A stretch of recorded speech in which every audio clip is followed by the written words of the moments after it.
الحمد لله وكفى وسلام على عباده الذين اصطفى أما بعد فأعوذ بالله من الشيطان الرجيم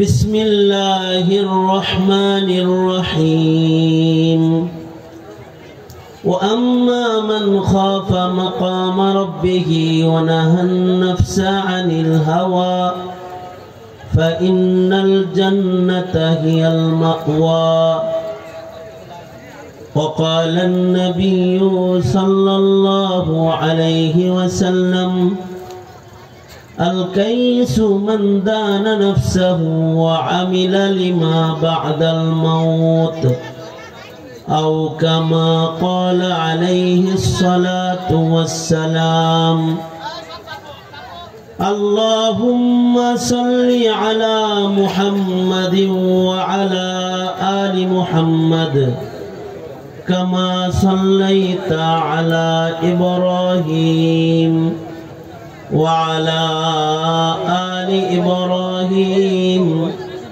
إنك حميد مجيد اللهم بارك على محمد وعلى آل محمد كما باركت على إبراهيم وعلى آل إبراهيم إنك حميد مجيد মদিনাতুল উলুম নীলিমাঠ মাদ্রাসার হাফেজ ছাত্রদের দস্তরবন্দি উপলক্ষে আয়োজিত মহতি মাহফিলের মোহতারাম সাদাত উপস্থিত হযরত বুজুর্গ উলামায়ে কেরাম সম্মুখপানে সমবেত দিন প্রিয় ইসলাম প্রিয় দিনদার ইমানদার মুমিন মুসলমান ভাইরা বুড়া বাবারা যুবক ভাইরা পর্দার আড়ালের মা বোনেরা বিশ্বজগতের মালিক বিশ্ব প্রতিপালকের বিশ্ব দরবারে কালিমাত শকর যে মহান রব্বুল আলামিন দয়া করে মায়া করে ভালোবেসে রহমতি বরকতি জান্নাতের টুকরা বাগানে উম্মতের উলামায়ে দ্বীনদের সোহবতে আল্লাহ তাআলা আমাদেরকে দ্বীনি নসিহতের মজমায় সময় কাটানোর জন্য হাজিরা দেওয়ার তৌফিক দান করেছেন। এজন্য কালিমাত শকর পড়ি শুকরিয়া আদায় করি জবান ছেড়ে ভক্তি ভরে সমস্বরে আওয়াজ করে মোহাব্বতে সম্মিলিত কণ্ঠে বলি আলহামদুলিল্লাহ। এত সময় পর্যন্ত পূর্ণুর নসিহাত হযরতুল আল্লাম শেখুল হাদিস আল্লামা হযরত মাওলানা হাসান জামিল দামাত বরকাতুহুল আলিয়ার জবান থেকে গুরুত্বপূর্ণ নসিহাত আপনারা শ্রবণ করেছেন। এর পূর্বেও যোগ্য বুজুর্গরা কথা বলেছেন। একেবারে মাহফিলের শেষ ভাগে আমি অন্যান্য বছরের মতো আপনাদের সামনে বসে গেছি বরকতের নিয়তে কিছু বলবার এরাদায় মশহুর আয়াতে কারিমা এবং হাদিসের খণ্ড আপনাদের সামনে পেশ করেছি। এগুলোকে সামনে করে কিছু কথা আপনাদের সামনে পেশ করা, আল্লাহ তাআলা কিছু উপকারী কথা আপনাদের কানে পৌঁছানোর তৌফিক দান করেন। আপনারা দোয়া করুন, বলুন আমিন। আল্লাহ তাআলা দুই প্রকারের মাখলুক বানাইছেন। আমাদেরকে আল্লাহ তাআলা ইখতিয়ার দান করেছেন, ইচ্ছা শক্তি দান করেছেন। আল্লাহ পাকের এমন কিছু সৃষ্টি আছে যে সৃষ্টিগুলোকে আল্লাহ তাআলা ইখতিয়ার অথবা ইচ্ছা শক্তি দেন নাই। যেমন ফেরেশতাদেরকে আল্লাহ পাকের মুকদ্দাস সৃষ্টি, ফেরেশতারা আল্লাহর সম্মানিত সৃষ্টি, কিন্তু ফেরেশতাদেরকে আল্লাহ তাআলা ইচ্ছা দেন নাই, ওদের নিজস্ব কোনো ইচ্ছা নাই। যাকে আল্লাহ তাআলা যে নির্দেশ করেন শুধু অতটুকু মানার যোগ্যতা আল্লাহ তাআলা তাদের দান করেছেন। যে কারণে যে ফেরেশতাকে সেজদার হালতে রেখেছেন সে সেজদায় পড়ে আছে, কোনোদিন মাথা তুলবে না। যাকে আল্লাহ তাআলা নির্দেশ দিয়েছেন রুকুর হালতে থাকতে, তো সৃষ্টির পর থেকে সে রুকুতে আছে, কিয়ামত পর্যন্ত রুকুর হালতে থাকবে, মাথা তুলবে না। যাকে আরশে আজিম কাঁধে দিয়ে দাঁড় করায় দিয়েছেন, সে আরশ কাঁধে করে দাঁড়িয়ে আছে, কোনোদিন তার ইচ্ছা সে ব্যক্ত করে না, তার কোনো ইচ্ছা হয় না। সে আরশে আজিম কাঁধে নিয়ে দাঁড়িয়ে আছে, কোনোদিন এটা বলে না যে আমার এত লম্বা সময় দাঁড়িয়ে থাকতে কষ্ট হইতেছে। তার ব্যক্তিগত কোনো ইচ্ছা আল্লাহ তাআলা তাকে দান করেন নাই। আল্লাহর রাসূল সাল্লাল্লাহু আলাইহি ওয়াসাল্লাম মিরাজের সফর সেরে এসে বলেন, হাইয়াতে সালাতে, নামাজের আকৃতিতে যে মানুষগুলোকে, যে ফেরেশতাগুলোকে আমি দেখে এসেছি যে সেজদার হালতে আছে, রুকুর হালতে আছে, জিবরাইল বলছেন যারা সৃষ্টির পর থেকে এই আকৃতিতে, আল্লাহর পছন্দের আকৃতিতে তারা আছে, তারা কোনোদিন নিজের ইচ্ছায় মাথা তুলবে না, কারণ তাদেরকে আল্লাহ তাআলা ব্যক্তিগত কোনো ইচ্ছা দেন নাই। সূর্যকে আল্লাহ তাআলা নিজস্ব কোনো ইখতিয়ার, ইচ্ছা দেন নাই। জামাদাত, নাবাতাত, হাইওয়ানাত, এদের কারোর নিজের ইচ্ছা বাস্তবায়ন করার ক্ষমতা নাই। আল্লাহ তাআলা তাদেরকে নিজস্ব কোনো ইচ্ছা দেন নাই। যাদেরকে ইচ্ছা দিয়েছেন তাদের ইচ্ছা ব্যক্ত করার শক্তি দেন নাই, বাস্তবায়ন করারও শক্তি দেন নাই। যেমন গরুর ইচ্ছা আছে, কিন্তু ইচ্ছা ব্যক্ত করার ক্ষমতা নাই, ইচ্ছা বাস্তবায়নের ক্ষমতা নাই। গরুরও মনে চায় যে সে আরাম করবে, হাল বাবে না, গরুর গাড়ি টানবে না, এটা তার মনে চায়, কিন্তু তার মনিবরে কথা বলার সুযোগ তার নাই। মনিব, আমার কিন্তু হাই প্রেসার, এখন আমার লাঙ্গল জোয়ার কান্দে দিয়েন না, আমি কিছু দুধ আমার সন্তানকে খাওয়াইতে চাই, সবটুকুন দুধ আপনি টেনে বের করে নিয়েন না। এটা বলার, ব্যক্ত করার ভাষা আল্লাহ তাআলা তাকে দেন নাই। তার ইচ্ছা বাস্তবায়নের ক্ষমতাও তার নাই। সে তার বাচ্চার দিকে তাকায় কাঁদে, চোখের পানি ফেলে, হায় যে থাকতে দুধ তোকে পান করাইতে পারলাম না। কিন্তু নিজের ইচ্ছা ব্যক্ত করার ক্ষমতাও নাই, নিজের ইচ্ছা বাস্তবায়ন করার ক্ষমতাও নাই। ইখতিয়ার আল্লাহ তাআলা দেন নাই। সূর্যকে যেখান থেকে সৃষ্টির পর থেকে উদয় হতে বলেছেন, আজও সেখান থেকে উদয় হচ্ছে। যেখানে ডুবতে বলেছেন সেখানে ডুবতেছে। যে কক্ষপথে চলতে বলেছেন সে কক্ষপথে চলছে। তার নিজস্ব ইচ্ছায় সে তার পথ পরিবর্তন করেনি। কিন্তু মানুষকে আল্লাহ তাআলা ইচ্ছা শক্তি দান করেছেন। ইচ্ছা যদি করে তাহলে বরাবর হাইটা চলে যায়, ইচ্ছা যদি করে তো একটু ঘুরে যায়। মনে চায় তো সারা রাত দাঁড়ায় নামাজ পড়ে। ইচ্ছা বাস্তবায়ন করার ক্ষমতা আল্লাহ তাআলা দান করেছেন। আবার কারোর মনে চায় তো সারা রাত গান শোনে, কেউ তো সারা রাত কোরআন পড়ে, আর কেউ ফেসবুক পড়ে। এক দলের ফেসবুক পড়তে পড়তে আজান দিছে, আর আরেকজনের কোরআন পড়তে পড়তে ফজরের আজান দিছে। এই ইচ্ছা শক্তি বাস্তবায়ন, ইখতিয়ার আল্লাহ তাআলা বনি আদমকে দান করেছেন। এ কারণেই বনি আদমের কেউ কেউ সারা রাত ইবাদত করে, অথবা করেছে, করবে। ইমামে আজম আবু হানিফা রাহমাতুল্লাহি আলাইহি ইশার নামাজ পড়ার জন্য মসজিদে আসছে। ইমামের পিছনে দাঁড়াইছেন নামাজে মুক্তাদি। ইমাম ইশার নামাজে সূরা জিলজাল পড়তেছে। কিয়ামতের ভয়ঙ্কর কথা শুনে ওনার ঈমান বেড়ে গেছে। এমনিতেই তো মুমিন কোরআন শুনলে তার ঈমান বাড়ে। ইযা তুলিয়াত আলাইহিম আয়াতুহু যাদাতহুম ঈমানা। আল্লাহর কালাম যদি মুমিন শুনে তো মুমিনের ঈমান বাড়ে। আমরা নামাজ পড়ি কিন্তু আমরা কোরআন শুনি না। পিছনে দাঁড়ায় রয়েছে, ইমাম সাহেব কি পড়ছে বলতে পারবো না। নামাজের পরে যদি জিজ্ঞাসা যে ইমাম সাহেব কোন সূরা যিনি পড়ছে, কোন দিক দিয়ে যিনি পড়ছে, কইতে পারবো না। মাগরিবের নামাজে পিছনে দাঁড়ায় ছোট ছোট মুখস্থ আছে সূরা, সেগুলো শুনছে, তারপর নামাজের পরে বলতে পারে না যে সূরা ফিল পড়ছে, কুরাইশ পড়ছে। খেয়াল করে শোনার মতো মেধাও নাই। কিন্তু আগের জমানার মুমিনের ঈমান তো পুখতা ঈমান। নামাজে তিলাওয়াত শুনতেছে আর তিলাওয়াতের অর্থগুলো ভাবতেছে আর কান্নার লাগছে। যখন ইমামের কণ্ঠে উচ্চারিত হয়েছে ফামাই ইয়ামাল মিসকালা যাররাতিন খায়রান ইয়ারাহ ওয়া মান ইয়ামাল মিসকালা যাররাতিন শাররান ইয়ারাহ, এক যাররা ভালো কাজও যদি কেউ করে তাহলে এটা তার, আর এক যাররা খারাপ করলেও এটা তার থাকবে।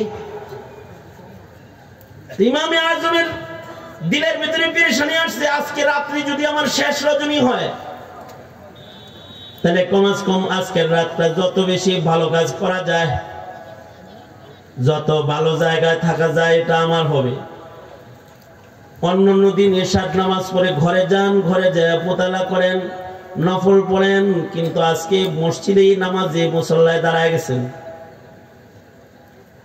দাঁড়ায় আল্লাহর কালাম পড়া শুরু করছেন। মুয়াজ্জিন সাহেব দরজা বন্ধ করবেন, মসজিদ বন্ধ করবেন। উনি চিন্তা করলেন ইমাম সাহেব নফল নামাজ পড়তেছেন, কিছু সময় বসি, ইমামের নফল পড়া শেষ হইলে মসজিদ তালা মেরে তারপরে বাড়ি যাব। কিন্তু আশ্চর্য, মুয়াজ্জিন বসে রয়েছে, এক পাড়া, দুই পাড়া, তিন পাড়া, চার পাড়া পড়া, তারপরেও রুকুতে যায় না। মুয়াজ্জিন বুঝে ফেলাইছে ইমামের তো মাঝে মধ্যে এক রাকাত নামাজেও খতম দেওয়ার আদত আছে, আজকে হয়তোবা তিনি সহজে তিলাওয়াত ছাড়বেন না। কারণ এই দুনিয়াতে কিছু মানুষ আছে যারা 2 রাকাত নামাজে টোটাল কোরআন খতম করেছেন। যেমন হযরত উসমান ইবনে আফফান রাদিয়াল্লাহু আনহু 2 রাকাত নামাজে টোটাল কোরআন মজিদ খতম করেছেন। সুবহানাল্লাহ, আগামী কালকে বলবেন।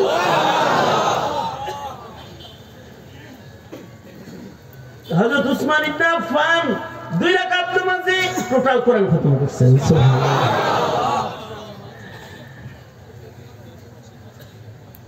হযরত উবাই ইবনে কাব রাদিয়াল্লাহু আনহু 2 রাকাত নামাজে টোটাল কোরআন খতম করেছেন। সুবহানাল্লাহ বলেন নাকি? কখনো কখনো হযরত ওসমান 1 রাকাতে পুরা কোরআন শরীফ খতম করেছেন। যেমন তামিমে দারি রাদিয়াল্লাহু আনহু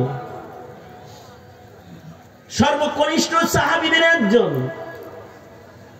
বাচ্চা বয়সে রাসূলের কোলে উঠছে, অল্প বয়স্ক সাহাবী সরওয়ারে দো আলমের কোল পাইছে, সরওয়ারে দো আলমকে একবার দেখছে, কতটা ঈমান নবী দেখা ভিতরে হইছে যে তামিমে দারি রাদিয়াল্লাহু আনহু 1 রাকাত নামাজে টোটাল কোরআন মজিদ খতম করেছেন। আর ইমানি শক্তি কেমন ছিল? কাফেরের লোকে খালি মোকাবেলা করে না, আগুনের লোকেও মোকাবেলা করে। একবার হযরত উমরের শাসন আমলে মদিনার এক পাহাড়ের গুহা থেকে আগুন বের হয়ে মদিনার দিকে আসতে লাগলো। খবর গেল হযরত উমরের কাছে যে আমিরুল মুমিনিন, অমুক পাহাড়ের গুহা থেকে আগুন বের হয়ে আসতেছে, মদিনার দিকে আগুন আইতেছে। এই আগুনকে শাসন করার জন্য, পিছনে দেওয়ার জন্য হযরত ওমর তামিমে দারিকে পাঠাইলেন। বললেন যাও আগুনকে যা বলো পেছনে যেতে, এটা নবীর শহর, নবীর মদিনা, এদিকে আসে কোন সাহসে? হযরত তামিমে দারি গেলেন, গুহা থেকে আগুন বের হয়ে সামনে আসতেছে, উনি আগুনের সামনে যায় দাঁড়াইলেন। দাঁড়ায় মানুষের সামনে দাঁড়ায় মানুষ মানুষকে যেমন চপাটাঘাত করে, থাপ্পড় মারে, কিল ঘুষি মারে, তো হযরত তামিমের দাড়ি আগুন দিয়ে থাপ্পড় দিলেন। আমরাও দিছেন তো আগুন দিয়ে থাপ্পড়, আমরাও তো দিছি নাকি? হ্যাঁ, কিন্তু তামিমের দাড়ি আগুনকে থাপ্পড় দিতে আগুন কেঁপে পিছনে চলে গেছে। চপাটাঘাত করতে করতে, আঘাত করতে করতে আগুন বলে পিছনে যা, ঘরে ঢোক, যেখানে ছিলি সেখানে যা।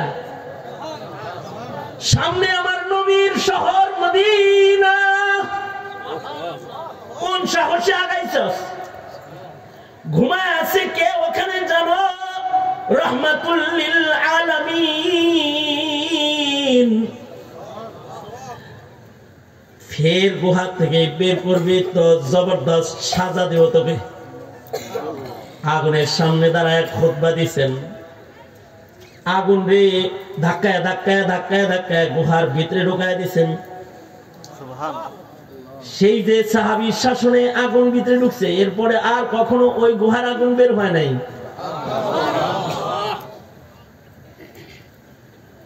এক রাকাত নামাজে টোটাল কোরআন খতম করেছেন। এক রাকাতে সূরাতুল ফাতিহা থেকে সূরা নাস, এক রাকাত।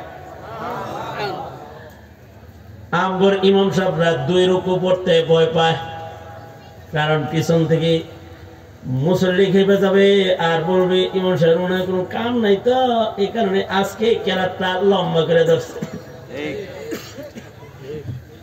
কিন্তু আমাদের আকাবিরদের কেউ কেউ তো 2 রাকাত নামাজে কোরআন খতম করেছে, 1 রাকাতে কোরআন খতম করেছেন। তাবেঈনদের ভেতরে যারা 1 রাকাত নামাজে কোরআন খতমকারী, তাবেঈনদের ভেতরে যারা 1 রাকাতে কোরআন খতমকারী, তাদের ভেতরে একজন হলেন ইমামে আজম নুমান বিন সাবিত রাদিয়াল্লাহু আনহু। উনিও 1 রাকাত নামাজে টোটাল কোরআন খতম করেছেন। 2 রাকাত নামাজে অ্যাভেলেবেল কেস, মাঝে মধ্যেই 2 রাকাত নামাজে খতম করতেন। রোজার মাস আসলে পরে 30 দিনে 30 খতম কোরআন পড়তেন। আল্লাহু আকবার করে বলেন। 30 দিনে 30 খতম কোরআন পড়তেন। রমজানে আবার তারাবির নামাজে 1 খতম।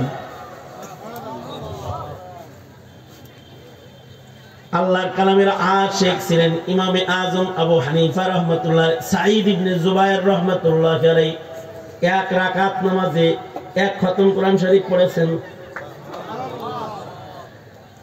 তবে আমরা দেখেছি জেলখানায় কিছু আল্লাহর বান্দা আওয়াবিনের ভিতরে 5 পারা 7 পারা পড়ে।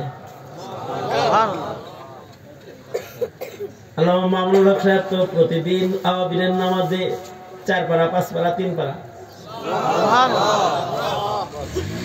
শুধু আওয়াবিনের নামাজের ভেতরে 3 পারা 4 পারা শেষ। আমাদের কিছু কিছু সাথী আছে, এরা জেলখানায় হাফেজে কোরআন হয়ে গেছে 1 বছরে। আবার কিছু কিছু সাথী আছে, এরা ডেইলি 10 পারা পড়তো, 3 দিনে খতম, ডেইলি 10 পারা। দেওবন্দের কারি সাহেব হুজুর দামাত বরকাতুহুম 1.5 দিনে 20 পারা। রোজার মাসে 2 দিনে 1 খতম। যার যেটা মজা হয় সে সেটা করে যায়, সেই কাম করে রাত কাটায়। কেউ যদি নফসের চাহিদা পূরণ করে মজা পায় তো ফেসবুক দেখে দেখে রাত কাটায়। কত খতম যে দেয়। ইমামে আজম আবু হানিফা রাহমাতুল্লাহ আলাইহি নামাজে দাঁড়ায় গেছেন, 1 পারা 2 পারা 4 পারা 5 পারা পড়তেছেন। মুয়াজ্জিন সাহেব বুঝে ফেলাইছেন আজকে ইমাম তাড়াতাড়ি বের হনেওয়ালা না। মুয়াজ্জিন দরজাটাকে চাপায়া দিয়া, কুপির আলোটাকে কমায়া দিয়া দরজা চাপায়া চলে গেলেন বাড়িতে। ইমামের নামাজ শেষ হলে একাই তিনি ঘরে চলে যাবেন চাপায়। ফজরের নামাজের ওক্ত কাছাকাছি মুয়াজ্জিন সাহেব উঠছেন, মসজিদে যায় তাহাজ্জুদ পড়বেন, আজান দিবেন, মুয়াজ্জিন ফের মসজিদে এসে দেখি সেই অবস্থায় যেই হালাতে যেই যায় নামাজে নু'মানকে দাঁড়ানো দেখে গেছেন, এখন এসে দেখেন ওইভাবেই দাঁড়ায় দাঁড়ায় তিলাওয়াত করতেছে। তবে নু'মানের কণ্ঠে এবার আম্মা পাড়ার সূরাগুলো তিলাওয়াত বাজতেছে, বুঝতে আর বাকি রয় নাই। এক রাকাতে কোরআন খতম করে ফেলেছেন, ফজরের আগে খতম কমপ্লিট হয়ে গেছে, 2 রাকাত নামাজও শেষ করছে, আর খতমে কোরআনও কমপ্লিট হয়েছে। যদি মানুষ ইচ্ছা করে তাহলে সারা রাত ইবাদত করতে পারে। কেউ আছে সারা রাত কোরআন পড়ে, কেউ আছে সারা রাত জিকির করে, কেউ আছে সারা রাত গান শুনে, কেউ আছে সারা রাত যাত্রা দেখে, কেউ আছে সারা রাত বাইজিখানায় পড়ে থাকে, বেউসে মদ খায়, জেনা ব্যভিচার আসরে রাত কাটায়। এই যে ইচ্ছা শক্তি যেটা, এটা আল্লাহ তাআলা বনি আদমকে দান করেছে। তবে যারা ইচ্ছা শক্তির অনুসরণকারী তারা শয়তানের কাছে ভালো, আল্লাহর কাছে তারা মন্দ। আর যারা নিজের ইচ্ছাকে দমনকারী, নিজের ইচ্ছা শক্তিকে যারা দমায় রাখে, যা মনে চায় তাই তারা করে না, ইচ্ছাকে দমন করে ফেলায়, করে হলো ওইটা যেটা আল্লাহর পছন্দ। আল্লাহু আকবার জোরে করে বলেন, আরো জোরে আওয়াজ করে বলেন আল্লাহু আকবার জোরে বলেন। এক বুজুর্গ তো মসজিদ থেকে বের হয়ে আসছে, যাইবো কামে, এবার কয় নফসে তুই তো চাস মসজিদের বাইরে যাইতে, আল্লাহ পছন্দ করে ভিতরে। শুক্রবারের দিন আসরের নামাজ পড়ছস, তোর মনটা চাইতেছে চাটা খাই আই ঘুরে আসি, একটু গল্প করে আসি, এটা তোর নফস, তোর ভিতরের চাওয়া এটা। মসজিদের বাইরেও আইছে, জুতাও পড়ছে, পরা জুতা আবার খুইলা কেবলামুখী দাঁড়াইছে, দাঁড়ায় দাঁড়ায় কথা কয়, মাই তেরা বান্দা নেহি তু মেরা খুদা নেহি, मैं तेरा बंदा नहीं तू मेरा खुदा नहीं, तेरे बात मानते नहीं, তুই আমার খোদা না, আমি তোর বান্দা না, তোর কথা মানি না। হ্যাঁ, আগে কয় নাউজুবিল্লাহ। এরকম নাউজুবিল্লাহ পিছনে একজন দাঁড়ানো, সে তো পড়ে ফেলাইছে, আপনারা যখন পড়ছেন সে হাই কেবলার দিকে দাঁড়ায়, পশ্চিম দিকে দাঁড়ায়, এদিক কি কইতেছো, ইমান আছে না গেছে? কি কইছি? বললা যে মাই তেরা বান্দা নেহি তু মেরা খোদা নেহি, তেরে বাত মানতে নেহি। এটা তুমি মনে করছো কারে কইছি?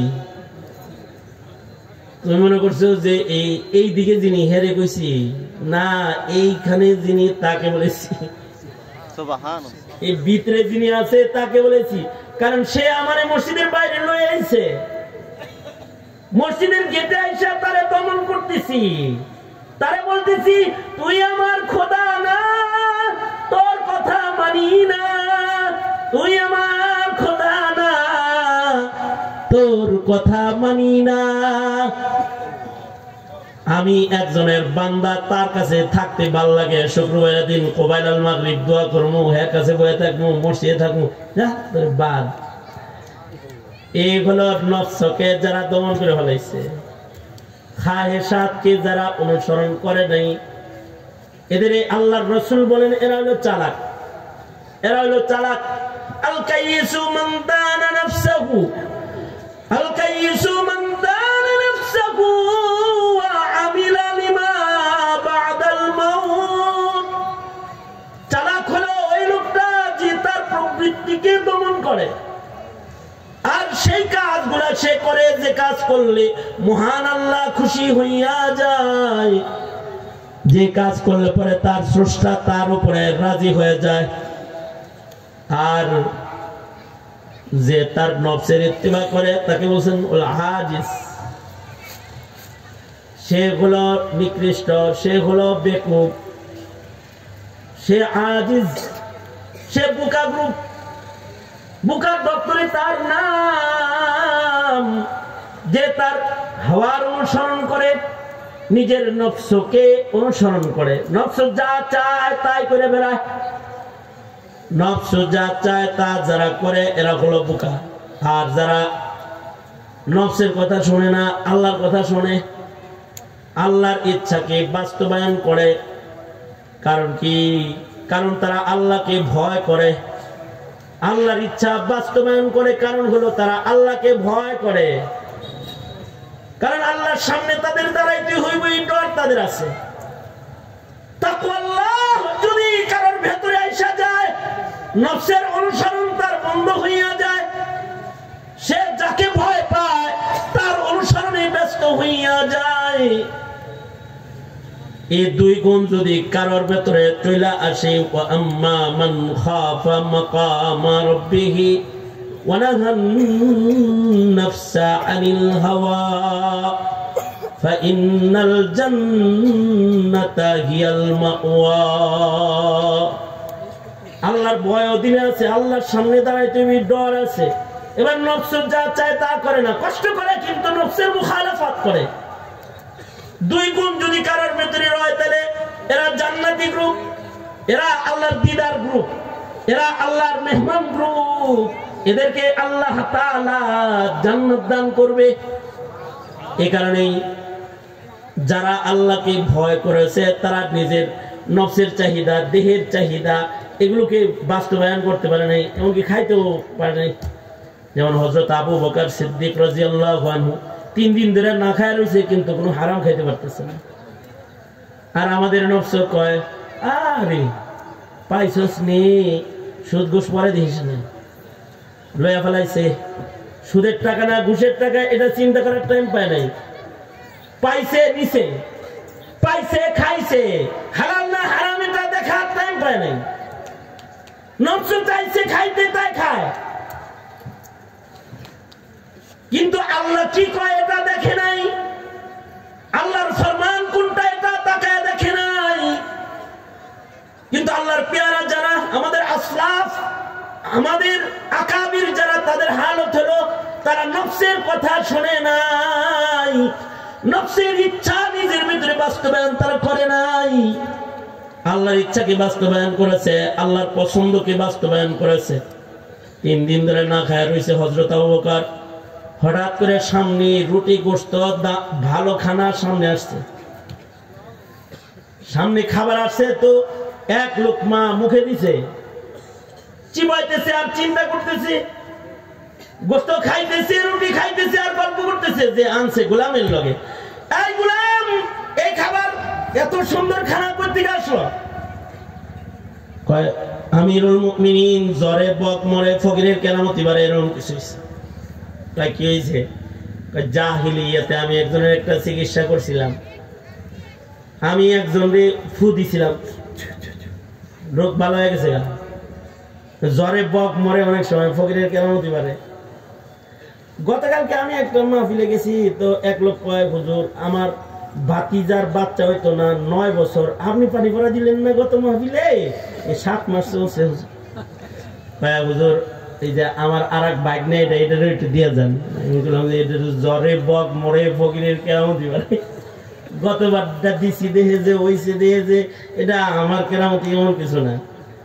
আমি সূরা ফাতিহা পড়ে ফু দিছি খালি, আর আমি আল্লাহর কালামের আরো কিছু আয়াত পড়ে ফু দিছি, যেগুলো বললে আল্লাহ বাচ্চা কাচ্চা দেয়, সেগুলা পড়ছি আর কি।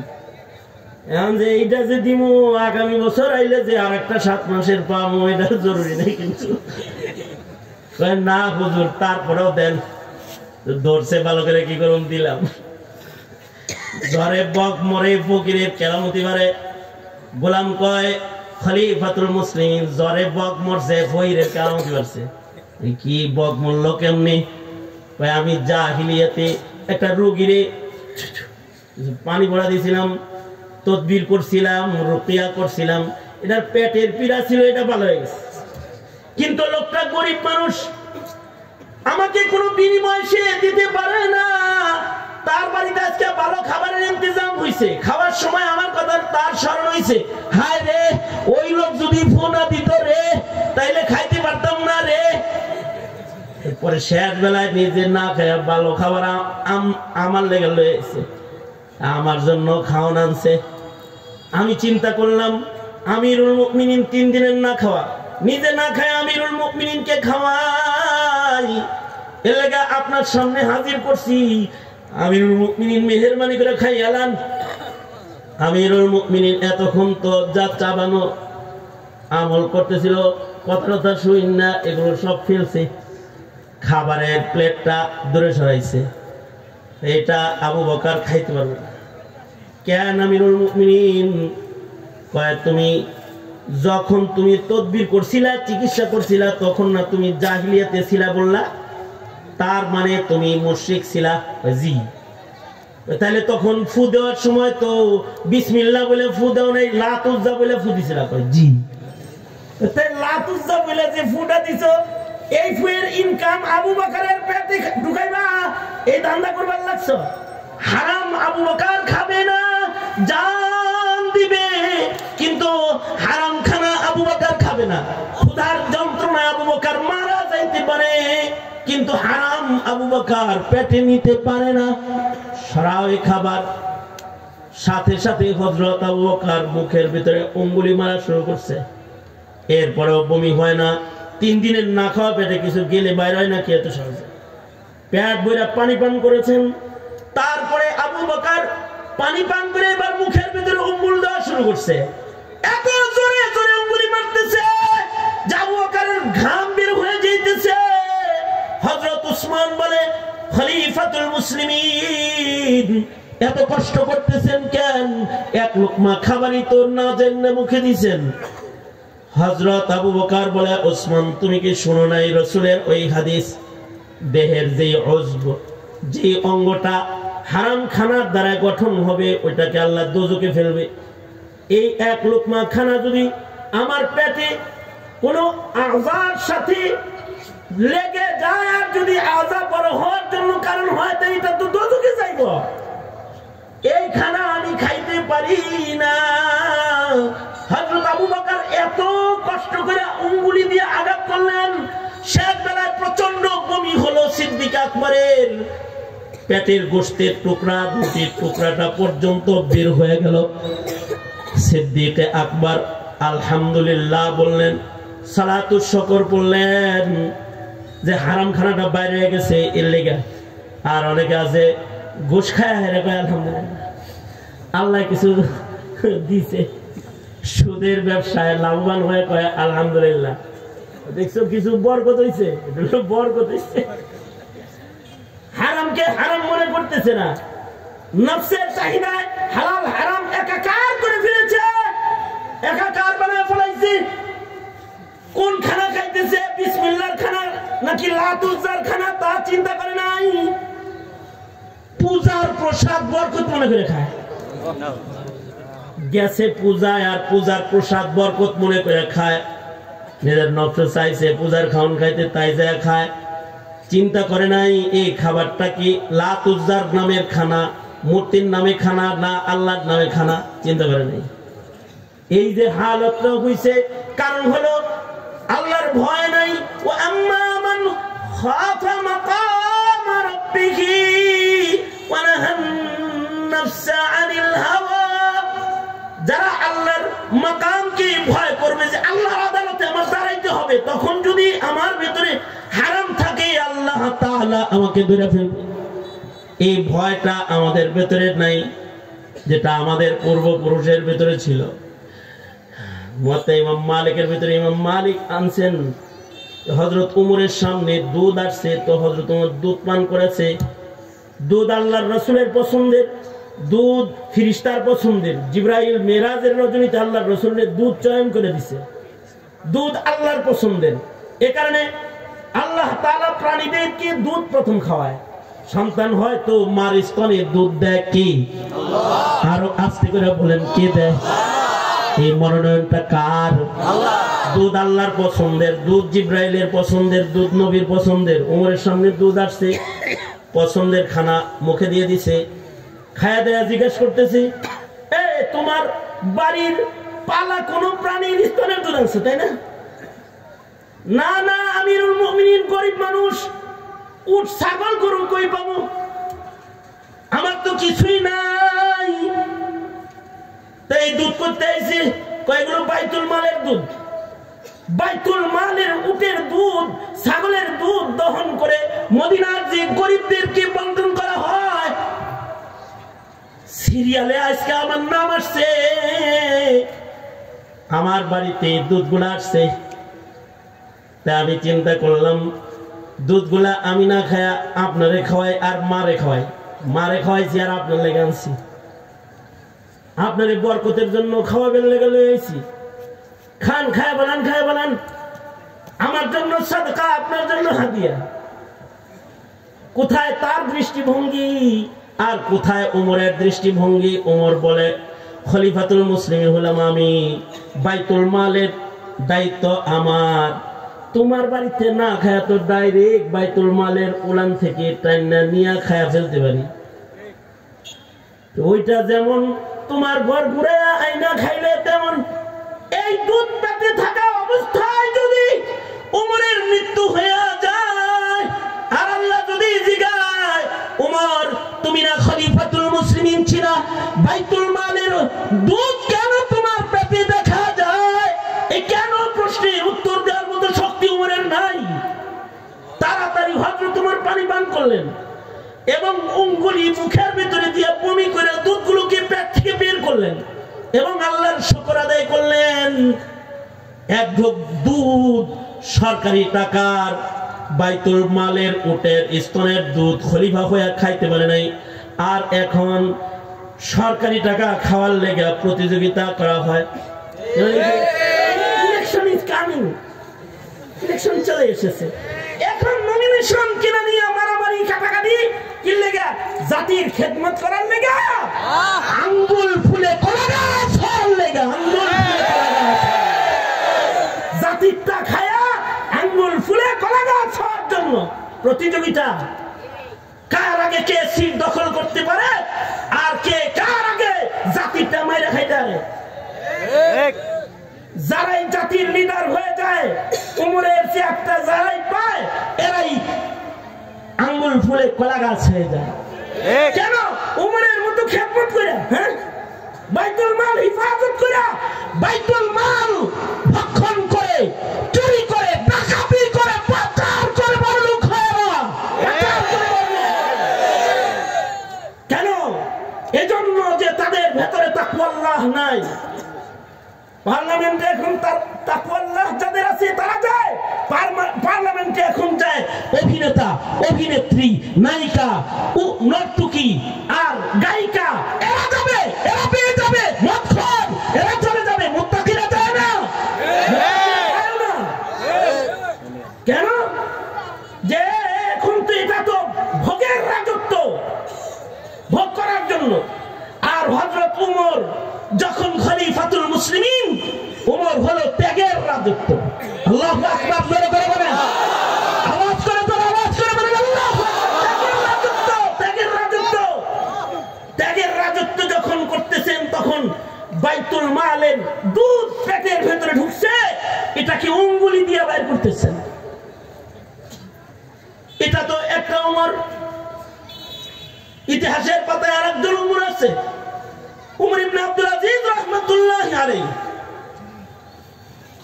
কত বড় বুজুর্গ ছিলেন উমর ইবনে আব্দুল আজিজ, এত বড় আবেদ, এত বড় বুজুর্গ আদমি ছিলেন যে ওনার ইবাদতের কারণে, সুবহানাল্লাহ রেডিও বেতেন, উমর ইবনে আব্দুল আজিজ রাহমাতুল্লাহ আলাইহির ইবাদতের কারণে ওনার ঘামের ভেতরে খুশবু পাওয়া যেত। মনে মনে ভাবতেছেন ইবাদতের কারণে ঘামেও খুশবু হয়। আর ইবাদতের কারণে, ইলমের কারণে ঘামে না, দেহের সাথে মাটি লাগলে মাটিতেও খুশবু হয়। ইমাম বুখারী রাহমাতুল্লাহ আলাইহি 1200 বছর ধরে ঘুমায় রয়েছেন মাটির নিচে। মাজারের মতো আতর গোলাপ ছিটান লাগে না, ইমাম বুখারী রাহমাতুল্লাহ আলাইহির কবরে গেলে এখনো খুশবু পাওয়া যায়। এটা সিটার না, খুশবু না, এটা হলো ইমাম বুখারীর দেহ জিসমে আতহারের সাথে যে মাটি লাগছে, এই মাটির থেকে 1200 বছর যাবত খুশবু বের হয়। ওমর ইবনে আব্দুল আজিজ রাহমাতুল্লাহ আলাইহি ওনার গায়ের ঘাম থেকেও খুশবু বের হইতো। ওনার জামা যে বালতিতে চুবানো হইতো, আমির উমারারা ওই বালতিতে জামা ভিজাইতো আর বলতো ধুপি। ওমর ইবনে আব্দুল আজিজের জামার সাথে বালতির ভিতরে জামা ভিজাইলে কমপক্ষে 40 দিন পর্যন্ত এই জামাত থেকে মিশকে আম্বরের গ্রান বের হয়। আর ওনার খেলাফতের রাজত্ব কেমন? আল বিদায়া ওয়ান নিহায়া, বাঘ ছাগল এক গাটে পানি খাইছে। সুবহানাল্লাহ। কত বছর রাজত্ব করেছিল? 50 বছর তো মিনিমাম।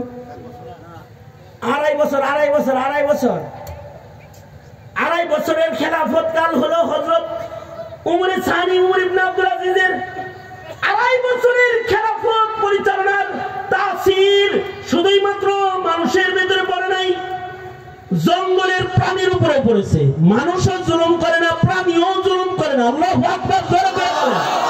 মানে খলিফার আসর শুধু মানুষের উপরে পড়ে নাই, এটা জঙ্গলের প্রাণীর উপরেও পড়ে গেছে।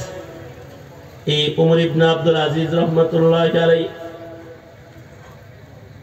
উনি উর্দুন প্রদেশে একজন গভর্নর বানায় পাঠাইছেন। একজনরে গভর্নর উমর ইবনে এইরকম মানুষ যার গায়ের ঘামের ভিতরে গ্রাণ আছে, যার মনে বাঘ ছাগল এক গাড়ে পানি খায়, তার ভক্ত না হওয়ার কোনো কারণ আছে?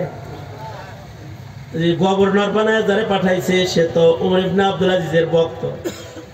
সে যায় করছে কি, প্রথম বেতন যেটা পাইছে গভর্নরের পয়লা বেতন, গভর্নরগিরির পয়লা বেতন দিয়া উমর ইবনে আব্দুল আজিজ রাহমাতুল্লাহ আলাইহির জন্য উর্দুনের যে দামি খেজুর আছে, দামি খেজুর কিনছে 2 প্যাকেট। দামি খেজুর কিনে এই দামি খেজুরটাকে উমর ইবনে আব্দুল আজিজের বাড়িতে পাঠানোর ইন্তজাম কেমনে পাঠাইবো? খলিফাতুল মুসলিমিন হযরত উমর ইবনে আব্দুল আজিজের বাড়ি থেকে, রাজদরবার থেকে একটা রাষ্ট্রীয় ডাকের গাড়ি, ডাকের ঘোড়ার গাড়ি, এটা উর্দুন প্রদেশে গেছে ডাক লইয়া। ডাক বিভাগের গাড়ি, সরকারি ডাক বিভাগের গাড়ি। এই সরকারি ডাক বিভাগের গাড়িটা উর্দুনে যায় যখন খালি ফেরত আসতেছে, তো এই গভর্নর মনে করলেন গাড়িটা খালি যাইব উমর ইবনে আব্দুল আজিজের ওখানে। খেজুরের প্যাকেট 2টা গাড়ির ভিতরে দিয়ে দিই। খেজুরের প্যাকেট 2টা উনি গাড়ির ভিতরে উঠায় দিলেন। ড্রাইভারকে বলে দিলেন এটা আমিরুল মুমিনিনকে নিয়ে দিবা আর বলবা যে এটা গভর্নর আপনাকে হাদিয়া দিয়েছেন, তার পয়লা বেতনের টাকা, আপনার জন্য খেজুর কিনা পাঠাইছেন, এটা হাদিয়া হিসেবে দিয়েছেন। উমর ইবনে আব্দুল আজিজ বলেন গভর্নর কই? কয় গভর্নর জায়গায় আছে। তো খেজুর আসলো কেমনে? উইরা আইছে? না, খেজুর তো সরকারি গাড়িতে আইছে। সরকারি যে গাড়িটা উর্দুনে গিয়েছিল ডাক বিভাগের গাড়ি, ওই ডাকের গাড়িতে চুইরা এগুলো আসছে আপনার বাড়িতে। গাড়িটা খালি আইতেছিল দেখা গাড়ির ভিতরে দিয়ে দিছে। ওমর ইবনে আব্দুল আজিজ কয় এর তো ক্যাশ লাগায় হালাইছে, যদি তার জিম্মায় টাকা দিয়া কোন লোক দিয়া পাঠাইতো তাহলে ওটা আমার জন্য খাওয়া হালাল হইয়া যেত। এখন তো আমি আমিরুল মুমিনিন আর সরকারি গাড়ি গেছে উর্দুনে, এই গাড়ি কেনা হয়েছে সরকারি টাকা দিয়া, এই গাড়ির বেতন দেওয়া হয় সরকারি টাকা দিয়া। সেই গাড়িতে চইরা এই খেজুর গুলা উর্দুন থেকে আমার দরবার পর্যন্ত আসছে। তার মানে এই খেজুরের এই প্যাকেট গুলাতে সরকারি টাকা খরচ হয়ে গেছে। তাহলে এখন কি করা যায়? এখন আর এটা উমর ইবনে আব্দুল আজিজ পেটে দিতে পারবে না। কোথায় কি করতে হবে? যাও এগুলোকে বাজারে বিক্রি করে দাও, টাকা যেটা হবে এটা বাইতুল মালে জমা করো। কারণ বাইতুল মালের গাড়ি ড্রাইভার ব্যবহার হয়েছে, বাইতুল মালে জমা করে দাও। খাদেমকে বললেন যাও এগুলো বাজারে বিক্রি করে আসো। উমর ইবনে আব্দুল আজিজ রাহমাতুল্লাহ আলাইহির ভাতিজা, তিনি চাচার তাকওয়াল্লাহ কাছের থেকে দাঁড়ায় দাঁড়ায় দেখতেছে। তো ভাতিজায় খাদিমের লগে লগে বাইরে গেছে, বাইরে যায় খেজুর আমি কিনলাম, বাজারে যা বেচবি না দাম উঠাবি, দাম যত উঠাইতে পারস, দাম যা উঠবে 1 টাকা আমি বেশি দেব। বাজারে নিয়ে দাম উঠাইছে এক প্যাকেট 13 টাকা, কয় 13 টাকা উঠছে, কয় 14 টাকা। এই যে 14 দুগুণে 28 টাকা বাইতুল মালে জমা করা রশিদ কাইটা চাচার কাছে পৌঁছা গে, আর বল যে খেজুর বাইতুল মালে জমা হয়ে গেছে। এবার খেজুরের মালিক ভাতিজা 1 প্যাকেট নিজের বাড়িতে রাইখা আর 1 প্যাকেট লইয়া যায় বলে, চাচা জান আপনার না খেজুর পছন্দ, তাই আমি খেজুর হাতিয়ে এনেছি। এটা তো ওই খেজুর উর্দুনের খেজুর মনে হয়। হ্যাঁ উর্দুনের খেজুরটাই, ওটা আমি কিনছি, টাকা জমা করছি, রসিদ আপনার কাছে আছে। ভাতিজা হইয়া চাচার পছন্দের খানা চাচার সামনে পেশ করেছি, জায়েজ না এটা, খাইবেন না এটা? হ্যাঁ এবার এটা আমার খাওয়া হালাল আছে। অর্থাৎ সরকারি গাড়ি ব্যবহার হওয়ার কারণে খাবার খায় না, হিসাবটা কোথায় কি লেগে খায় না? পাবলিকের ভয়ে না, আল্লাহর ভয়ে খায় না। ওয়াম্মা মান খাফা মাকাম রাব্বিহি ওয়া নাহান নাফসা আনিল হাওয়া ফাইন্নাল জান্নাতা হিয়াল মাওয়া। আল্লাহর ভয় যদি কারোর ভিতরে আসে, তার ইবাদত করতে যাও তার ভয় হয়। আরে যার আল্লাহর ভয় নাই তার গুনাহ করতেও ভয় নাই, আর যার আসলে আল্লাহর ভয় আছে তার ইবাদত করতে যাও ভয় লাগে, ওয়াজ শুনতে যাও তার ভয় লাগে। সে ওয়াজ শুনে আর চিন্তা করে মা আবাদনা কা হাক্কা ইবাদতি, যেটা মুহাম্মদুর রাসূলুল্লাহ সাল্লাল্লাহু আলাইহি ওয়াসাল্লামের তাকওয়াল্লাহ। নবীজি কয় মা আরাফনা কা হাক্কা মারিফাতিক, মা আবাদনা কা হাক্কা ইবাদাতিক। নবী তারপরে ইস্তেগফার পড়ে, বেশি বেশি ইস্তেগফার পড়ে, ডেইলি 100 বার ইস্তেগফার পড়ে। কি লাগা গুনাহ হইছে হেল লাগা না? মা আরাফনা কা হাক্কা মারিফাতিক। আমরা যে ভয় পাই আল্লাহরে, আমাদের এই ভয়ের কারণে, এই ভয় কম হওয়ার কারণে আমাদের ইবাদত হয় না। আমাদের ইবাদতের ভিতরে দুনিয়া ঢুকা যায়, কারণ আমরা আল্লাহ পাকের মাকামকে ভয় করি না। আর যারা আল্লাহ পাকের মাকামকে ভয় করে তাদের ইবাদত করতে যাও ভয় করে, গুনাহ করতে তো ভয় করে, ইবাদত করতে যাও তাদের ভয়। যেমন হযরত ইমাম যাইনুল আবিদিন রাহমাতুল্লাহি আলাইহি, হযরত হুসাইনের সন্তান ছিলেন ইমাম যাইনুল আবিদিন। আকাবিরদের কথা বলতেছি, তোমরা তো নায়ক নায়িকা চিনো, গায়ক গায়িকা চিনো, খেলোয়াড় চিনো, নিজের বাপ দাদারে চিনো না। তোমার বাপ দাদার ইবাদত কেমন ছিল তাও জানো না, তোমার বাপ দাদার গুনাহ বর্জন কেমন ছিল তাও জানো না। শোনো, এই যে ইমাম যাইনুল আবিদিন হযরত হুসাইনের সন্তান ইমাম যাইনুল আবিদিন রাহমাতুল্লাহি আলাইহি হজ্জে বাইতুল্লাহ যাইবেন, হজ্জে বাইতুল্লাহ করতে যাইবেন। হজ্জে বাইতুল্লাহ ইহরামের কাপড় পরছেন, উটের কাজুয়ায় বসেছেন, বৈশা উটের উপরে বৈশা তিনি তালবিয়া পড়তেছেন, লাব্বাইক আল্লাহুম্মা লাব্বাইক, লাব্বাইক লা শারীকা লাকা লাব্বাইক, ইন্নাল হামদা ওয়ান নি'মাতা লাকা ওয়াল মুলক লা শারীকা লাক। তালবিয়া পড়তেছেন, যাইনুল আবিদিন তালবিয়া পড়তেছেন। তালবিয়া পড়তে যায় অজ্ঞান হয়ে গেছেন। যাইনুল আবিদিন তালবিয়া পড়তে যায় অজ্ঞান হয়ে গেছে। অজ্ঞান হয়ে উটের পিঠ থেকে গড়ায়া পানির ভিতরে পড়ে গেছে। শুধু অজ্ঞান হয় নাই, অজ্ঞান হয়ে উটের পিঠ থেকে নিচে পড়ে গেছে। কি লেগে নিচে পড়ছে? আল্লাহর ভয়ে নিচে পড়ছে। আল্লাহর ভয়ে উটের পিঠ থেকে নিচে পড়ে গেছে। আর আমরা তো মুলতাজামে যাই আল্লাহর ভয় নাই। আর ইমাম যাইনুল আবিদিন হজের রওনা দেওয়ার সময় বেহুশ হয়ে গেছে। বেহুশ হওয়ার কারণ তাকওয়াল্লাহ। আর মুলতাজামে যায় সেলফি তুলে, কারণ তাকওয়াল্লাহ না থাকার কারণে। রাসূলের রওজায় যায় কেউ বেহুশ হয়ে গেছে। কি লেগে? নবী যদি হাজিরা কবুল পছন্দ না করে থাকে এই চিন্তা।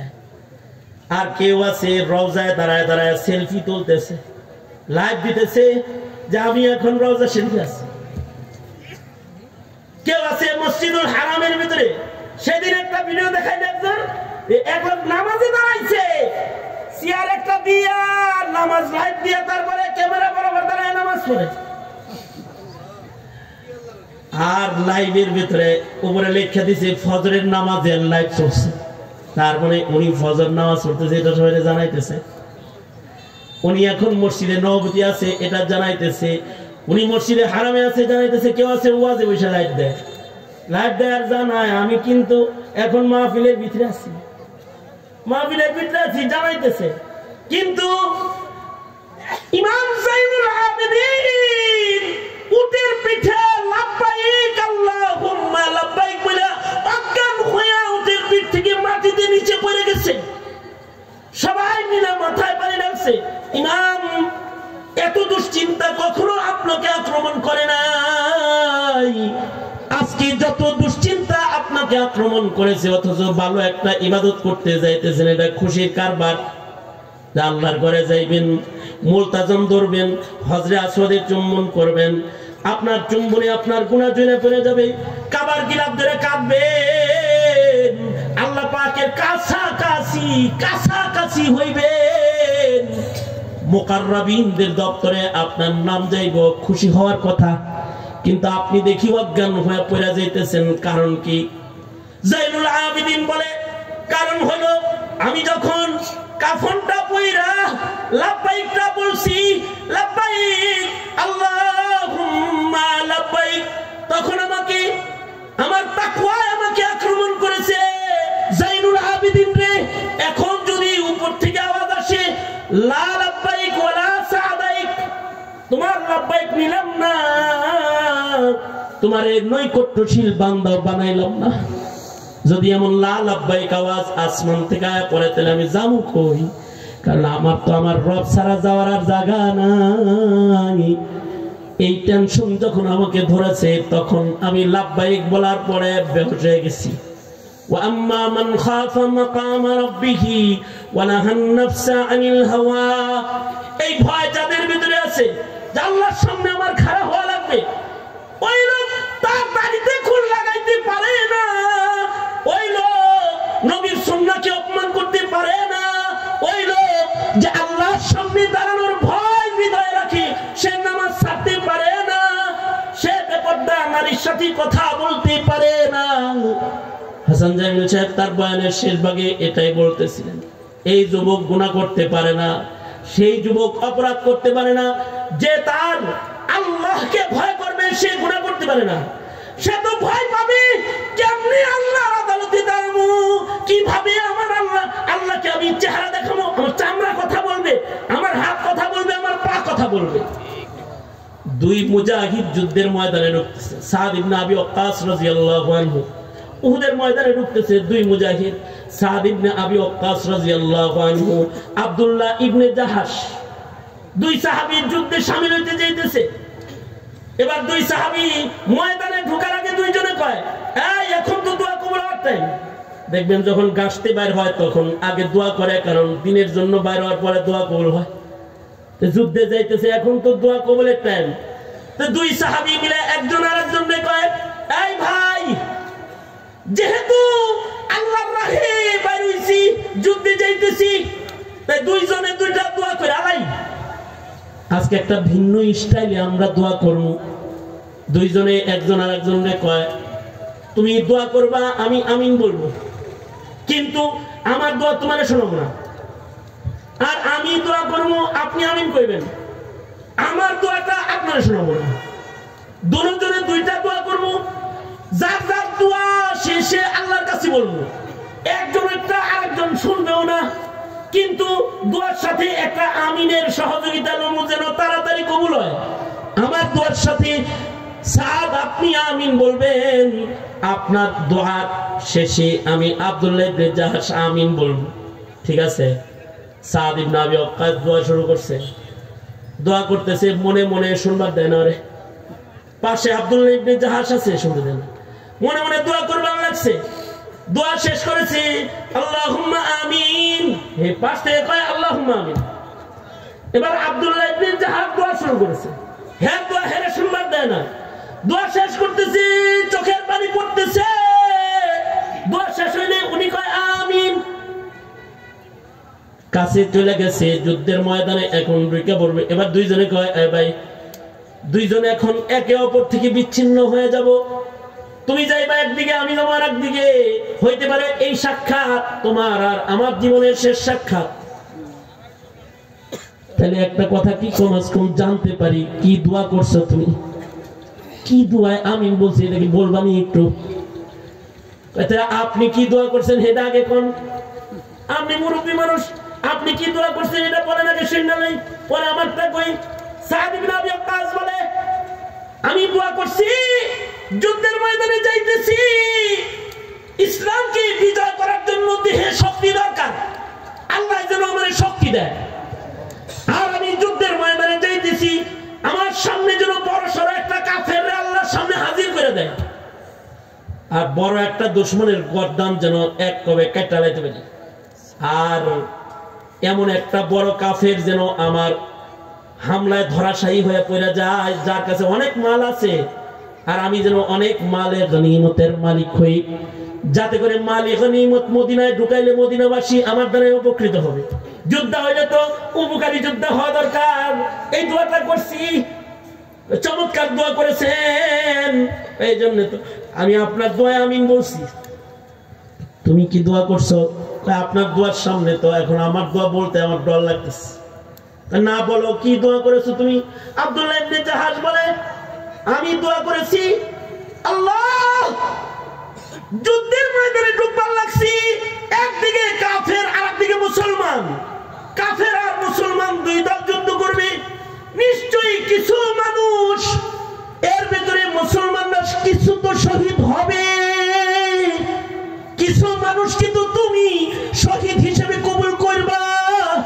আল্লাহ গো, যে কয়টা মানুষকে শহীদ হিসেবে কবুল করবা তার ভেতরে আমি আব্দুল্লাহর নামটাকে ঢোকানো যায় না, কারণ শহীদ হিসেবে যদি ময়দানে মাহশারে দাঁড়ানো যায়, বিনা হিসাব জান্নাত পাওয়া যায়, রিস্ক ফ্রি হয়ে যায়, কারণ আল্লাহর সামনে দাঁড়ায় হিসাব দেওয়ার ক্ষমতা নাই। শহীদ হওয়ার দোয়া করছি, শুধু সাধারণ শহীদ হওয়ার দোয়া করি না, হাসরের মাঠে নাকি আল্লাহ মুখে তালা লাগায় দিবে, হাত কথা বলবি, পা কথা বলবি, গায়ের চামড়া কথা বলবি, চক্ষু কথা বলবি, কর্ণ কথা বলবে। এজন্য আল্লাহর কাছে দোয়া করছি, ও আল্লাহ শহীদ তো আমারে বানাইবা, বানাইবা আমারে এমন একটা শহীদ বানাইবা, দুশ্মনে যেন আমার হাত কাটা লয়ে যায়, দুশ্মনে যেন আমার পাও কাটা লয়ে যায়, দুশ্মনে যেন আমার নাক কাটা লয়ে যায়, দুশ্মনে যেন আমার কান কাটা লয়ে যায়, আর আমি যেন অঙ্গবিহীন মুসলাবিহীন ময়দানে মাহশারে তোমার কাছে দাঁড়াইবার পারি, আমার দেহের কোনো অঙ্গের থেকে যেন আমি নাফরমানি কোনো আমলের সাক্ষী বের হয়ে না যায়, আমার হাত যেন আমার কৃত গুনার সাক্ষী না দেয়, আমার পা যেন আমার গুনার পথে চলার কোন সাক্ষী তোমার কাছে না দেয়, আমার চক্ষুটা যেন তোমার আদালতে কিবরিয়াতে আমার বিপক্ষে গওয়াহ না দেয়, আমার কান যেন তোমার আদালতে আমার বিপক্ষে কথা না বলে।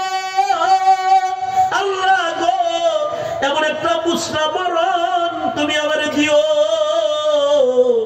আমি দোয়া কমপ্লিট করেছি আর তুমি আমার সাথে আমিন বলেছ। দুইজন যুদ্ধের ময়দানে চলে গেছে। সাদ ইবনে আবি ওয়াক্কাস তিনি গাজী হয়ে অনেক গনিমতের মাল নিয়ে মদিনায় ফিরেছে, কিন্তু আব্দুল্লাহ ইবনে জাহাশ যুদ্ধের ময়দানে উহুদের মাঠে যারা মুসরা শাহাদাত বরণ করেছেন, যাদের ভিতরে সাইয়্যিদুশ শুহাদা আমির হামজা ছিলেন, যাদের নাক কান কাটা হয়েছে, যাদের হাত পা কেটে নিয়ে গেছে, এমনকি আমির হামজার কলিজা কাইটা বাইর করেছে, হিন্দা আমির হামজার কলিজা চাবায়া চাবায়া খাইছে, এমন এমন ভাবে যাদেরকে শহীদ করা হয়েছে, তাদের ভিতরে ক্ষত বিক্ষত একজন ছিলেন আব্দুল্লাহ ইবনে জাহাশ। হযরত সাদ ইবনে আবি ওয়াক্কাস কাঁদতেন আর বলতেন, হায় আব্দুল্লাহ, দামি দোয়া করে আল্লাহর কাছে দামি মানুষ হয়ে গেল, আর আমি কি দোয়া করলাম, তোমার মতো বিনা হিসাব জান্নাতি আমি হইতে পারলাম না। এ কারণে কেউ যদি আল্লাহর ভয়ে ভীত হয়, তখন তার কামনা বাসনা এমন হয় যারা আল্লাহর দুয়ারে এমন কামনা বাসনাওয়ালা হয়, এরা যদি লাউ আকসামা আলাল্লাহি লা আবাররা, এরা যদি মুখের কথা কিছু বাইর করে ফেলায়, আসমানের মালিক মহান আল্লাহ তাদের মুখের কথাকে ফেরত দিতে লজ্জা পায়।